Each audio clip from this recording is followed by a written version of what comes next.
سبيبة ورنتي للنت سبيبة ورنتي للنت سبيبة منبع نتاعو هنا في جهة خاص.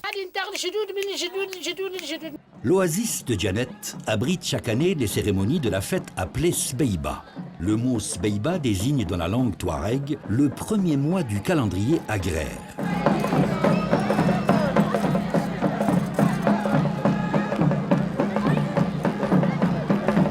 لقني نسلع هيدن وقصغر ويانا عزارني قالوا جات واحد الريح وهبطت منه فوق جبل هذا الريح هذاك يسمى معمض الدنيا قا خلاص باي يهز كلش الدنيا باي يهز النخل باي يهز كلش في البلاد هذا عاد النهار ليل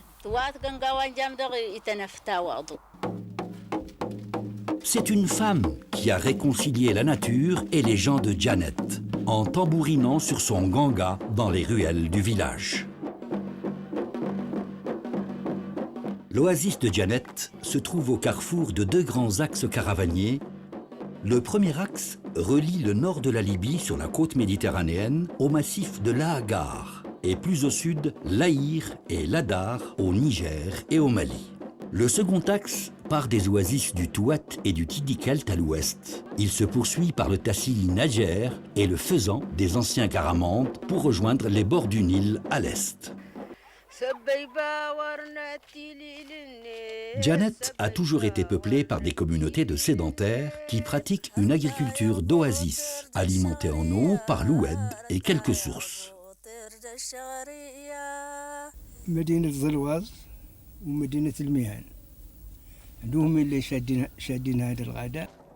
Le lieu dit Loria se trouve à la jonction des jardins des gens d'Azelouez, situés au nord de l'Oued, et ceux des gens d'El-Mihan, situés au sud. Ces deux communautés fondatrices de l'oasis de Djanet ont toujours été rivales. Ce sont les femmes qui, dans la nuit du premier jour du mois de Muharram, lancent les invitations à la fête. هادو يعني يطلعوا عليهم يوجدوهم يمسحوهم مثلا اذا كانت تكوبه يعني ماشي مليحه يدوها للحداد باش يعني يسقمها يخدمها مليح وتكون هادو يعني يشوفوا الفضه نتاعها يمسحوها وينظفوها باش يعني تولي تلمع. ايوه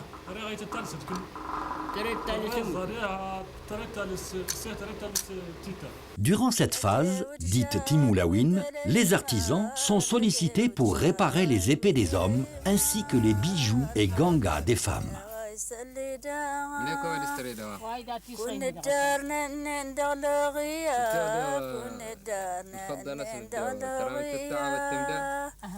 نتارس يا الله نكا مقار نتارس يا الله نكا مقار وانا زناستي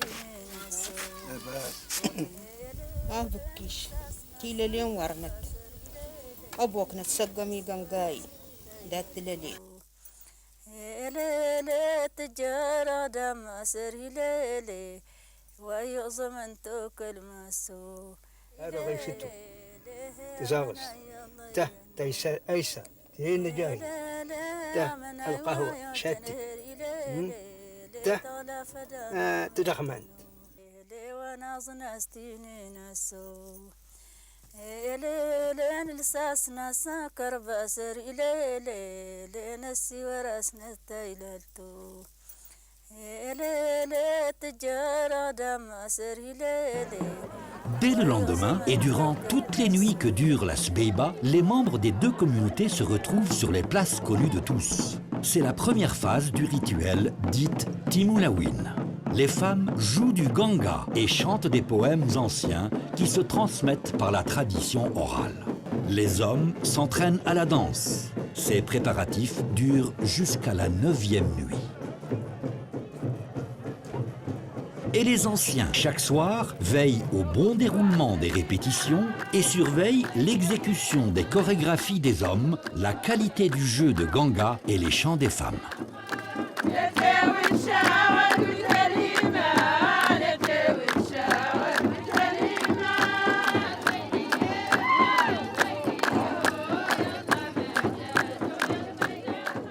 la dernière nuit des préparatifs, les anciens se chargent de désigner les hommes qui participeront au rituel du 10e jour.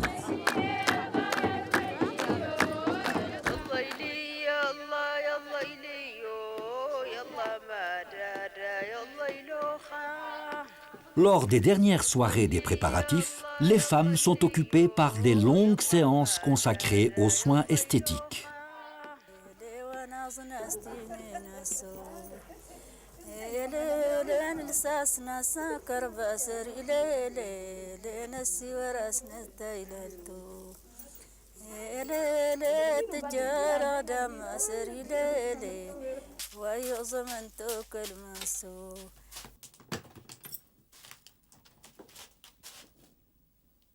Voici venu le jour le plus attendu, celui de Sbeiba Tililin. Tôt le matin, les hommes retenus pour participer au concours de danse sont habillés dans un lieu un peu en retrait.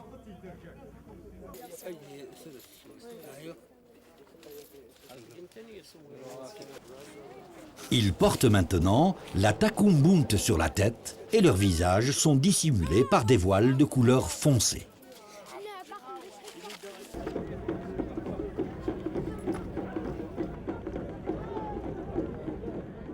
Sur la place dite Loria, la foule est rassemblée et attend le début du rituel.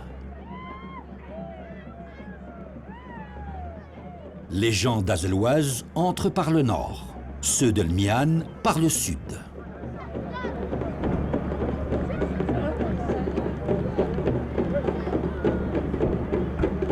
Ils sont suivis par les groupes de femmes qui chantent en jouant du ganga.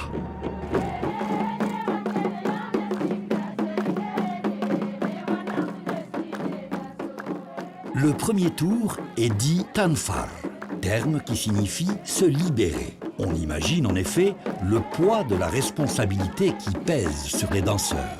Car même s'il ne s'agit que d'un rituel, ils sont là pour représenter l'ensemble de leur communauté. On remarque que les hommes tiennent leur épée par la lame et non par le poignet, pour éviter toute interprétation d'une éventuelle agressivité de leur part. Après les 3 tours groupés, les participants au rituel effectuent des danses individuellement pour que le public apprécie les qualités de chacun des danseurs.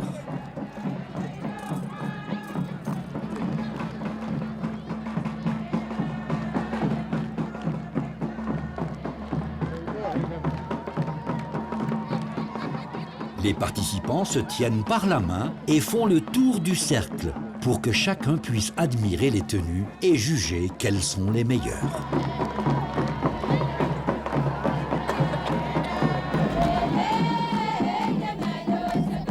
Les danseurs reprennent place dans le cercle. À ce moment, un intense cliquetis se fait entendre. C'est le bruit que font les épées les unes contre les autres. Le rituel de Sbeiba permet, une fois par an, de mettre en relation les 2 communautés rivales, qui vont se mesurer non pas dans la violence et la guerre, mais dans une compétition dont les seules armes sont les chants des femmes et les danses des hommes. On ne peut s'empêcher de remarquer cette ressemblance entre le costume actuel des danseurs et certaines représentations humaines sur des gravures et peintures rupestres exécutées il y a 3000 ans.